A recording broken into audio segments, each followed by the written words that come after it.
who sponsored the legislation that I will give you the punchline right now. As of Monday night, which is when the session ended, we passed legislation that would allow 4 licenses in the state of Maryland to be issued by MVA. So now we're waiting for the governor's signature. We understand he will sign it in May.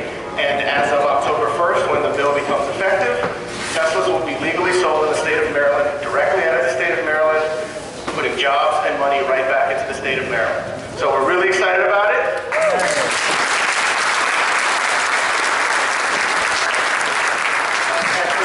Who actually live here in the state, you know, to the extent that you want to buy a new car, you won't have to go to DC or to Pennsylvania or online or anywhere else. You can go down to a showroom, hopefully near you. Now, there's going to be one near me in Bethesda. That's where the gallery is. But with 4 licenses, they'll be able to put wherever they feel is the best place for the new store. So they're looking at, you know, the Baltimore area, the Howard County area, the Annapolis area. I don't know where, but they will come up with these stores, and we'll be able to market the car to more Marylanders and get more Teslas on the road. And hopefully in a year or 2, this rally will not be 100 cars, it'll be 1,000 cars.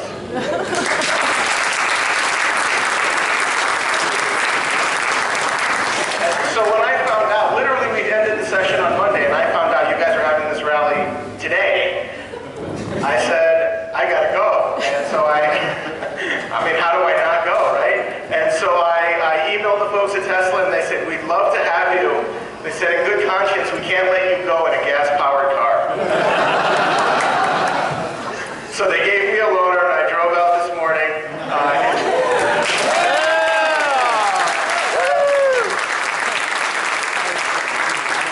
Scared out of my mind, because I've never driven a $120,000 car before.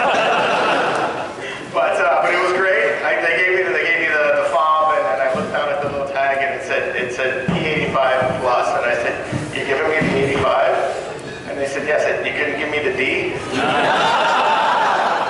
Well, we didn't have one. I was like, okay, I probably wouldn't want it at this point. But let me give you like a minute history as to how we got here and where we're going to go from here. But about a year ago today, I didn't know very much about Tesla. I mean, I knew about the car company, I'd heard about it, I'd read about it, and then I was reading an article in Business Insider magazine, which is an online business magazine, and it said that Maryland is one of only like 5 states that explicitly prohibits Tesla from selling. And I thought to myself, well, that's ridiculous. Why are we in this position? And one thing that I found out is that Maryland is really a target market for Tesla.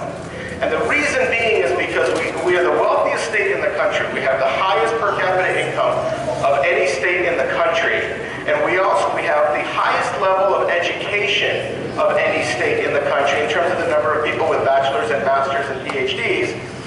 And we're also an incredibly progressive state. So we have a lot of people who are very environmentally conscious. So you put all those things together, and we're ground zero for target marketing, for Tesla marketing. So I thought to myself, this can't go on. We have to get it done. I drove down to the service center on Goody Drive, which up until about the day before didn't know existed. I walked into the service center. I walked up to the desk. I handed the guy my business card, and I said, I want to help you guys sell Teslas here in the state. And he looked at it and was very confused and said, you need to call California. I said, okay, fine. So I gave him the number. I immediately got in my car, called California. It was 3 hours behind, so I got the voicemail. But then Government Affairs contacted me. I went down to DC and met with them. And we launched this year-long effort to try and get this done. I introduced the bill. We sat down very early in the session with the Auto Dealers Association, which, as you know, in many states around the country is sort of the Achilles heel of this legislation. They're the ones that always oppose it. They're the ones that are always fighting against it. And in this particular case, we decided we're going to sit down early with them. We're going to try and work it out. And to our shock and amazement, they were willing to work it out here in Maryland. They were very open to it. They obviously had a number of concerns, but they wanted to make sure that they were not seen as an obstacle here. So we actually sat down and we negotiated the deals, the terms of the deal, and then we went into committee arm in arm. And then GM showed up. And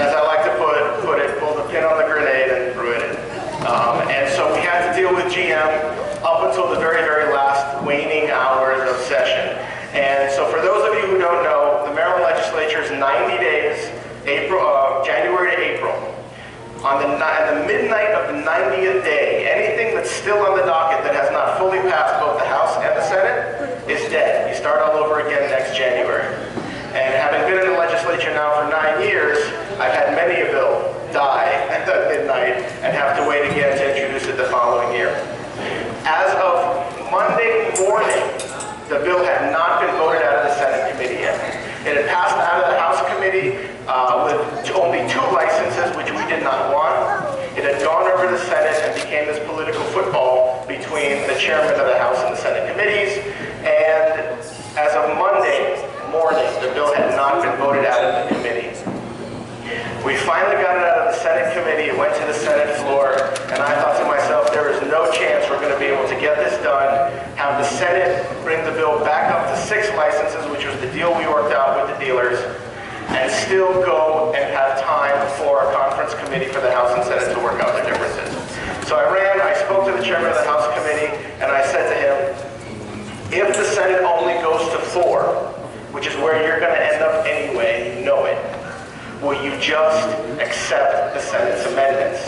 And he looked at me and goes, yeah, I think we can do that. And I looked at him, I said, no. I said, it's sine die, which is the last day of session.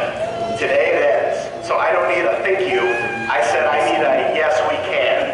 And he looked at me and goes, okay, we'll do it. And I said, great, thank you. I ran back, talked to the Tesla lobbyists, talked to the senator, said, go to 4. We'll get it out of the House. And they went to 4, they got it out. There were some fights at 4.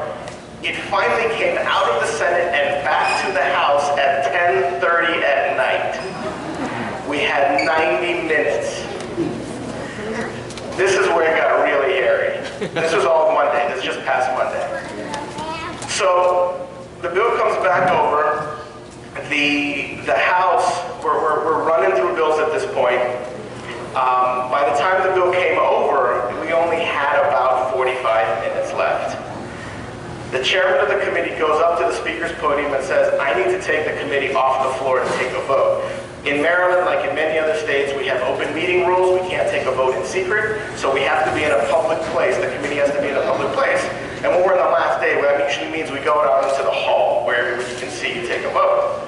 So he says, I need to take the committee off the floor for a vote. And I look at the speaker, and the speaker says, no, there's not enough time. We have too many bills to do. And so the chairman turns around and he walks away.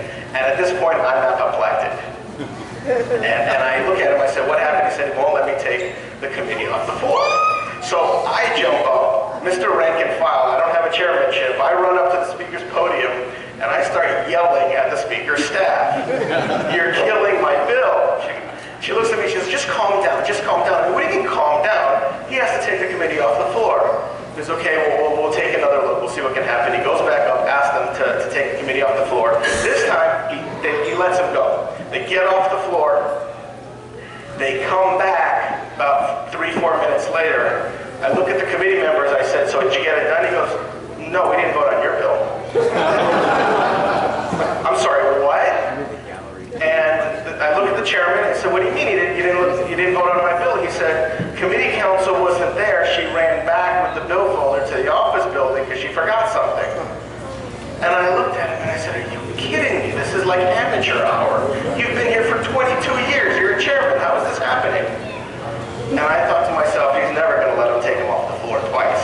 And I look up into the gallery, and there's my staff who's here with me today, and the lobbyists for Tesla and other folks. And I look at them and I just nod my head, not happy. And they're upset, I'm upset. And my staff is going crazy. They're ready to throw him off the balcony. And 2 minutes, I'll get you real quick. The speaker does let them go off the floor again. They go off the floor, they're off the floor forever. They finally come back. The vote was 12-9 in favor of accepting the Senate amendments. That vote. And so they get to the floor. There's no bill folder. Finally, the bill folder comes running in. It gets handed to the clerk. It gets up on the board at 11:54 p.m. The speaker called the vote. 122 in favor, 15 opposed. Bill passes.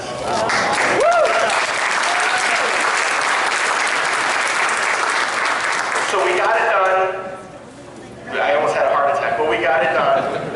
And we're thrilled to do that. Like I said, the governor should be signing the bill at some point in May. I know that a lot of folks from Palo Alto are going to be flying in for the bill signing. I would welcome any of you to come if you'd like to be able to come as well. And then October 1 is when the bill is effective, and we're going to start selling in the state of Maryland. This has been one of the most fun bills I've been able to work on. I know more about Teslas now than I took the car to the loaner to my in-laws' house yesterday after I picked it up, and I started telling my father-in-law about it. He's like, "You sound like you're selling it." So, well, we're going to start selling them in October. Maybe I can do the job. But it's been a great time. I'm really grateful to the community that came out in favor of it as well. All of you have been fantastic.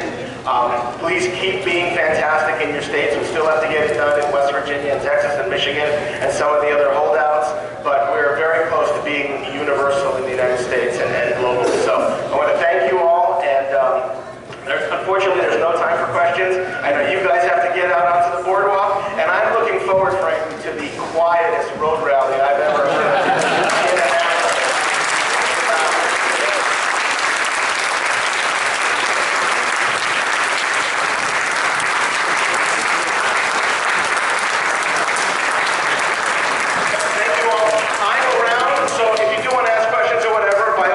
Feel free to stop me, but we do have to get you guys out onto the boardwalk. So thank you all very much. All right, now we have